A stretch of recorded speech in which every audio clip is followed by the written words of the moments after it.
उत्तर प्रदेश में हो चुका है चुनाव का शंखनाद। अब की बार किसकी सरकार? क्या फिर से होगी यहाँ पर खेला होबो? किसकी होगी ताजपोशी? क्या योगी बचा पाएंगे अपनी कुर्सी, या अखिलेश के सिर पर सजेगा ताज? ओवैसी क्या करेंगे कमाल? आपका क्या होगा? क्या प्रियंका गांधी कांग्रेस को उत्तर प्रदेश में लाने में होंगी सक्षम? क्या चलेगी मायावती की माया जनता पर? मज़ेदार होगी इस बार उत्तर प्रदेश की चुनावी जंग। क्या होगा मुद्दा? फैसला जनता का। उत्तर प्रदेश की विशेष चुनावी कवरेज मेरा उन नेताओं को खुला चैलेंज है, लगातार न्याय टीवी पर। किधर है हवा का रुख, जानने के लिए देखते रहिए न्याय टीवी। उत्तर प्रदेश विधानसभा को मद्देनजर रखते हुए कांग्रेस की महासचिव प्रियंका गांधी ने जो प्रतिज्ञा यात्रा सहारनपुर से शुरू की थी, उसका आज बांके बिहारी की नगरी वृंदावन में समापन हुआ।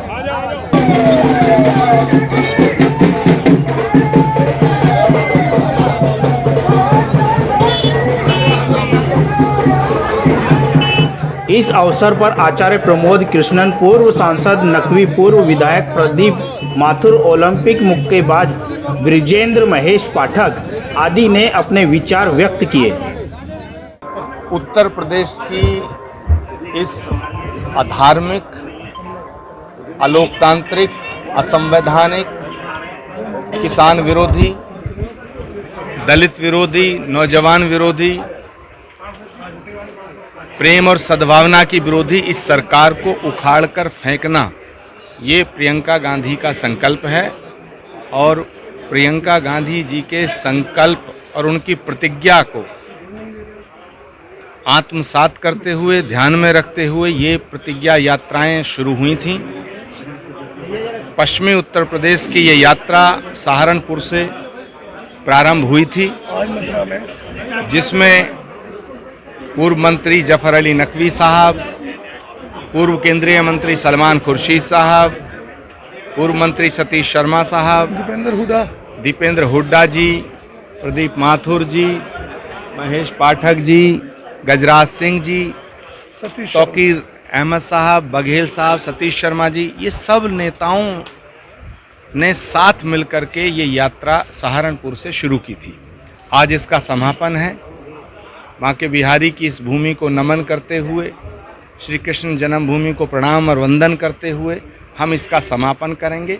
और प्रियंका गांधी जी के इस संकल्प को शक्ति प्रदान करने के लिए हमने उत्तर प्रदेश की जनता से जगह जगह जाकर के निवेदन किया है, आग्रह किया है, गुजारिश की है, प्रार्थना की है और हमने अपील की है कि 2022 के चुनाव में आप प्रियंका गांधी जी के समर्थन में और उनके सहयोग में आगे आइए। उत्तर प्रदेश की जनता, उत्तर प्रदेश की बहन और भाई हमारे सब साथ मिलकर के इस यात्रा का समर्थन जैसा किया है, हमें उम्मीद है कि 32 वर्षों के बाद फिर उत्तर प्रदेश में प्रियंका गांधी जी के नेतृत्व में एक सशक्त, ईमानदार, नौजवानों और इस प्रदेश की जनता के कल्याण करने के लिए सरकार बनेगी, ऐसा हमारा विश्वास है। कहा कि 2022 में उत्तर प्रदेश में कांग्रेस की सरकार बनने जा रही है, क्योंकि जनता मोदी की तानाशाही से त्रस्त है। महंगाई अपने चरम सीमा पर है, आम लोगों का जीना दुश्वार हो गया है। पेट्रोल डीजल की कीमतें आसमान छू रही हैं और निश्चित तौर पर इस बार जनता मोदी को उखाड़ने का मन बना चुकी है, जिसके परिणाम उत्तर प्रदेश विधानसभा चुनाव 2022 के बाद देखने को मिलेंगे। 2022 में विधानसभा चुनाव है उत्तर प्रदेश में, और आप देख रहे हैं चुनाव किस ओर है हवा का रुख। न्याय टीवी पे योगेश शर्मा के साथ आप देख रहे हैं इस समय यहाँ बहुत से कांग्रेसी उपस्थित हैं। हम हैं गांधी पार्क पर और यहाँ आज प्रतिज्ञा यात्रा जो प्रियंका गांधी के नेतृत्व में चल रही है और यहाँ बहुत सारे कांग्रेसी इकट्ठे हैं। अभी आपने नकवी जी को सुना, अभी हम नकवी जी से बात करते हैं और ब्रिजेंद्र जो हैवीवेट मुक्का चैंपियन है उनसे भी हमने बात की, और यहाँ के जो स्थानीय विधायक रहे हैं प्रदीप माथुर जी, उनसे भी हम अभी बात करेंगे और आपको दिखाएंगे कि कांग्रेस किस तरीके से 2022 के विधानसभा चुनावों में चुनाव लड़ेगी।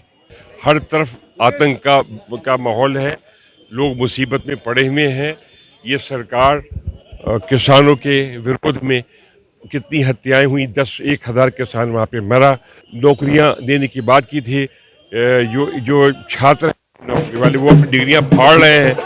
ऐसी पोजीशन के अंदर जो महंगाई चरम सीमा के ऊपर है, तो पूरी एक आतंक की स्थिति है। ऐसी स्थिति में कांग्रेस की ये महायात्रा, प्रतिज्ञा यात्रा प्रियंका जी ने निकाली है और वो चाहती हैं कि भाईचारा हो, मोहब्बत हो, प्यार हो, आदान प्रदान हो, भारत की सांस्कृतिक सभ्यता एक हो, और उसके विपरीत वो चल रही हैं।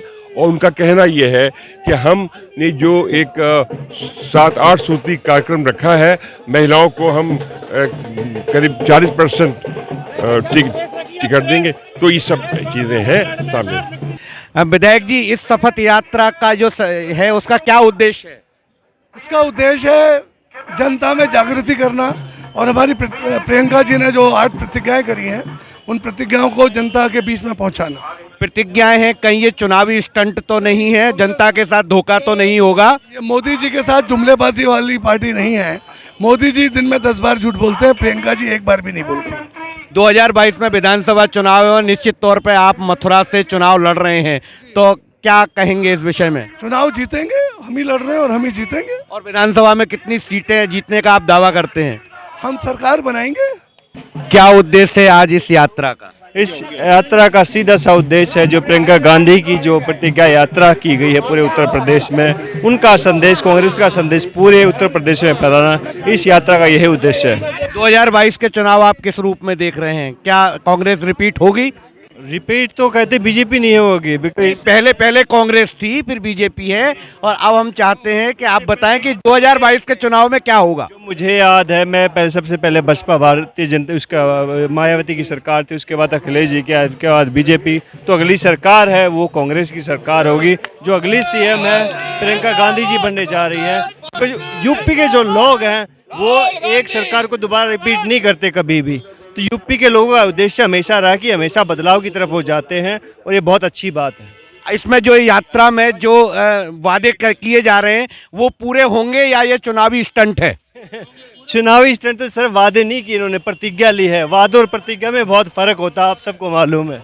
महंगाई चरम सीमा के ऊपर है, और जो महिलाओं के साथ अत्याचार है, विद्यार्थियों के साथ अत्याचार है, जो नौकरी नहीं पाए हैं, डिग्रियां फाड़ रहे हैं, कोई नौकरी नहीं है, महंगाई चरम सीमा के ऊपर अपनी कुर्बानी दे रही है, रसोई बंद हो रही है, डीजल पेट्रोल के दाम बढ़ रहे हैं, और कानून व्यवस्था अस्त व्यस्त हो गई है। इसके विपरीत आज सबसे बड़ी बात जो है कि इस सरकार ने जो राष्ट्रीय एकता दंगा की तहजीब के खिलाफ जो अपना अभियान चलाया है, जो लड़ाई कर रहे हैं, जो खून की होली खेल रहे हैं, उनके विपरीत प्रियंका गांधी चाहती हैं कि हम सब लोग पुरानी सांस्कृतिक सभ्यता को बहाल करें, देश में एकता हो, अनुशासन हो, भाईचारा हो, और सब लोग मिलजुल कर देश को उठाएं।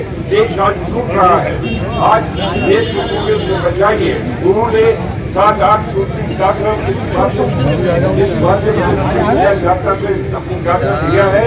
महिलाओं को 40% का उन्होंने एक टिकट में भागीदारी की बात कही है। इसके साथ साथ उन्होंने कहा है कि जो लड़कियां जो लड़कियां इंटर पास कर रही है उनको स्वीकृति देंगे। किसानों को वो उनका कर्जा सारा माफ किया जाएगा, और उनके गेहूँ और धान की कीमत जो है वो 2500 रुपए क्विंटल दी जाएगी। इस हिसाब से गन्ना 400 रुपए क्विंटल की कीमत अदा की जाएगी। इसी खाद्य यात्रा के तहत नया पॉइंट और निकाल दे दिया है कि 10 लाख रुपए उन लोगों को दिए जाएंगे जो मरीज है, जो परेशान हाल है, जिनके पास पैसे नहीं है। नरेगा के लोगों को, जो लोग कोरोना में मरे हैं, उनको करीब 25,000 रुपए उनको भी दी जाएंगी। कल उन्होंने अभी 3 बातें और कही हैं कि आंगनबाड़ी और महिलाएं जो हमारी हैं उनको 10,000 रुपए महीना हम देंगे, उनको 3 हम सिलेंडर भी देंगे, और साथ में उन्होंने ये भी घोषणा की है कि ऐसे लोगों को जो परेशान हाल हैं, उन जो कॉन्ट्रैक्ट बेस के हैं, नौकरी भी नहीं है, उनको हम परमानेंट करेंगे। 3 घोषणा और किधर है हवा का रुख, जानने के लिए देखते रहिए न्याय टीवी।